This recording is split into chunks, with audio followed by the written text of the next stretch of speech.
Assalamualaikum warahmatullahi wabarakatuh. Selamat siang semuanya. Kami dari kelompok 7 akan mempresentasikan hasil kerja kelompok kami tentang evaluasi pendidikan administrasi perkantoran. Di sini kami beranggotakan yang pertama ada Deviana Sapitri, yang kedua ada Diva Soleh, yang ketiga ada Faizul Faslisabila, dan yang keempat ada Fator Rusdiana. Untuk pertama akan dipresentasikan oleh rekan saya. Pertama yaitu apa yang dimaksud dengan standar kompetensi lulusan, kompetensi inti, dan kompetensi dasar. Standar kompetensi lulusan adalah kriteria mengenai kualifikasi kemampuan lulusan yang mencakup sikap, pengetahuan, dan keterampilan. Tujuan yang dimaksud adalah tujuan standar kompetensi lulusan dari berbagai jenjang. Fungsi SKL yaitu menjadi pedoman penilaian untuk menentukan kelulusan peserta didik dan menjadi fondasi dasar kecerdasan, pengetahuan, kepribadian, akhlak, dan keterampilan. Hidup mandiri saat berada di jenjang pendidikan dasar dan menengah umum atau kejuruan. Manfaat standar kompetensi lulusan yang pertama yaitu untuk dijadikan pedoman batas kelulusan bagi peserta didik di setiap satuan pendidikan.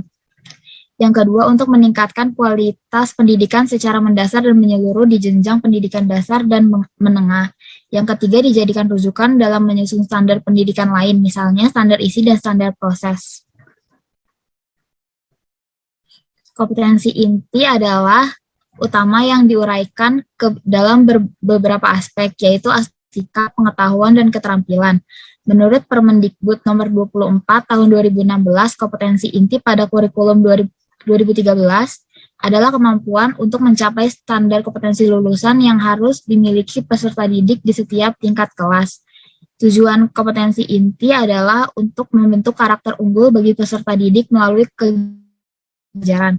Fungsi kompetensi inti sendiri adalah sebagai acuan untuk mengorganisasi kompetensi dasar, yang artinya seluruh kegiatan pembelajaran yang dikembangkan melalui kompetensi dasar harus tunduk dan selaras dengan kompetensi inti. Kompetensi dasar adalah kemampuan untuk mencapai inti yang harus diperoleh peserta didik melalui pembelajaran. Kompetensi dasar berisi sejumlah yang harus dikuasai oleh peserta didik dalam mata pelajaran tertentu, sebagai rujukan penyusunan indikator kompetensi dalam suatu pelajaran. Selanjutnya yang kedua yaitu jelaskan dimensi sikap, pengetahuan, dan keterampilan tingkat SMK sesuai dengan Permendikbud nomor 20 tahun 2016. Nah, dimensi sikap tingkat SMK sesuai Permendikbud nomor 20 tahun 2016 yaitu mental health. Sikap spiritual, yang pertama ada sikap spiritual, yaitu menghayati dan mengamalkan ajaran agama yang dianutnya. Yang kedua ada sikap sosial, yaitu menghayati dan mengamalkan perilaku jujur, disiplin, santun, peduli, seperti gotong royong, kerjasama, toleran, dan damai. Terus bertanggung jawab, responsif, dan proaktif melalui keteladanan, pemberian nasihat, penguatan, pembiasaan, dan pengondisian secara berkesinambungan, serta menunjukkan sikap sebagai bagian dari solusi atas berbagai permasalahan dalam berinteraksi secara efektif dengan lingkungan sosial dan alam, serta dalam menempatkan diri sebagai cerminan bangsa dalam pergaulan dunia. Next. Terus ada dimensi pengetahuan tingkat SMK sesuai dengan Permendikbud nomor 20 tahun 2016, yaitu pengetahuan.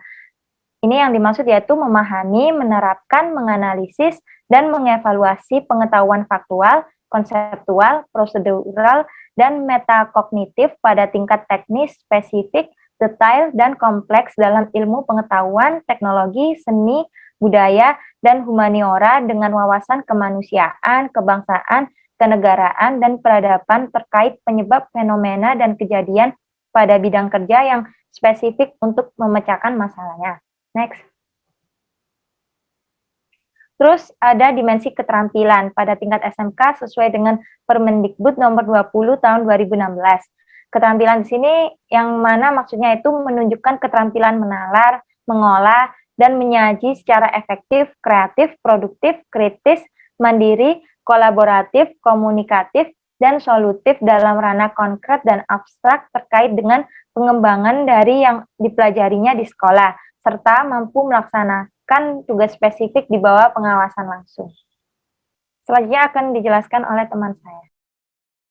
Yang ketiga yaitu jelaskan hal-hal apa yang harus diperhatikan dalam mengukur gradasi untuk dimensi sikap, pengetahuan, dan keterampilan antar jenjang pendidikan sesuai Permendikbud nomor 20 tahun 2016. Ketiga, ranah kompetensi memiliki lintasan perolehan yang berbeda. Sikap diperoleh melalui aktivitas menerima, menjalankan, menghargai, menghayati, dan mengamalkan. Pengetahuan diperoleh melalui aktivitas mengingat, memahami, menerapkan, menganalisis, mengevaluasi, mencipta.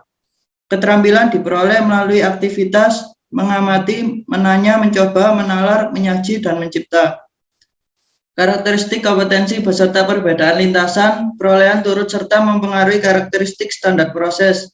Untuk memperkuat pendekatan ilmiah, tematik terpadu atau tematik antar mata pelajaran, dan tematik dalam suatu mata pelajaran, perlu diterapkan pembelajaran berbasis penyingkapan atau penelitian, atau discovery atau inquiry learning, untuk mendorong kemampuan peserta didik untuk menghasilkan karya kontekstual, baik individual maupun kelompok.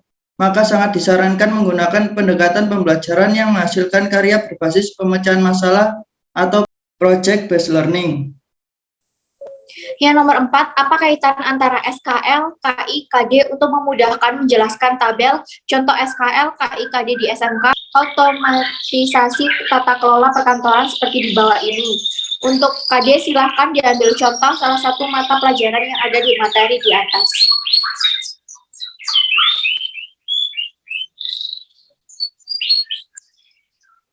Keterkaitan antara SKL, KI, KD. Yang pertama, standar kompetensi lulusan atau SKL, muara utama pencapaian sebuah mata pelajaran pada satuan pendidikan atau jenjang pendidikan tertentu. Lalu selanjutnya KI atau kompetensi inti merupakan pijakan pertama pencapaian yang dituju semua mata pelajaran pada tingkat kompetensi tertentu. Nah, yang ketiga ada kompetensi dasar. Di sini KD atau tingkat kemampuan suatu pokok bahasan pada suatu mata pelajaran yang mengacu pada kompetensi inti. Di sini udah ada tertera tabel untuk memudahkan kita memahami antara SKL, KI, dan KD. Yang pertama bisa dilihat kompetensi inti KI 3 dan KI 4 memberikan arah tingkat kompetensi pengetahuan dan keterampilan minimal yang harus dicapai oleh peserta didik.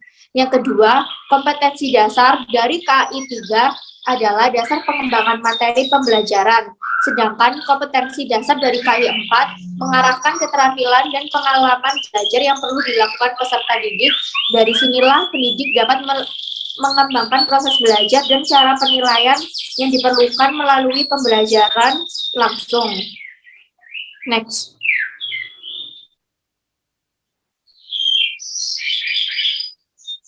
Selanjutnya yang ketiga, pembelajaran.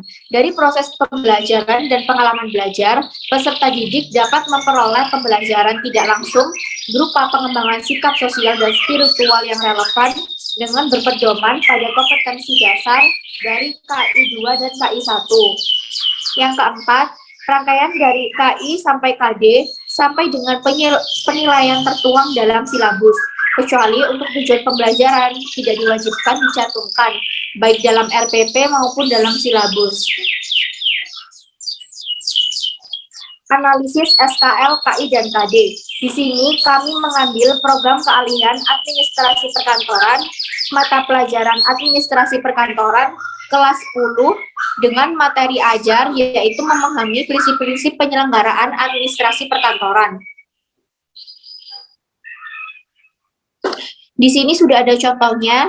Di sini ada 1, 2, 3, 4, 5. Di sini ada 5 tabel yang berisi ada dimensi, standar kompetensi lulusan atau SKI, kompetensi inti atau KI, kompetensi dasar atau KD, dan analisis. Misal, di sini ada pengetahuan, yaitu SKL-nya memiliki pengetahuan faktual, konseptual, prosedural, dan melatonik dalam matematika. Hingga selanjutnya, kemudian SKL ini berhubungan dengan kompetensi inti, yaitu memiliki pengetahuan faktual dalam matematika, ilmu pengetahuan, teknologi, seni, dan budaya dengan wawasan kemanusiaan, kebangsaan, kenegaraan, dan peradaban terkait penyebab atau dampak fenomenal dan kejadian dalam bidang kerja yang spesifik untuk memecahkan masalah. Untuk KD-nya sendiri, di sini kita ada 4 KD, yaitu 3.1 hingga 3.4. Lalu analisisnya juga sesuai dengan KI 3 C1 yang berisi tentang memahami filosofi administrasi perkantoran dan azas-azas manajemen kantor sesuai dengan kompetensi dasar 3.1. Next. Lalu yang selanjutnya yaitu ada dimensi keterampilan, yang dimana memiliki SKL yaitu memiliki kemampuan pikir dan tindak yang efektif dan kreatif dalam ranah abstrak dan konkret dalam menyelesaikan masalah secara mandiri. Lalu di sini juga ada kompetensi inti yang sesuai dengan standar kompetensi lulusan dengan KD-nya yaitu 4.1 yaitu menggambar tata letak fasilitas dan lingkungan kantor yang berisi analisis KI 4 sampai K3. Demikian dari kelompok kami. Jika ada pertanyaan, bisa langsung saja chat kolom di bawah ini. Terima kasih. Wassalamualaikum warahmatullahi wabarakatuh.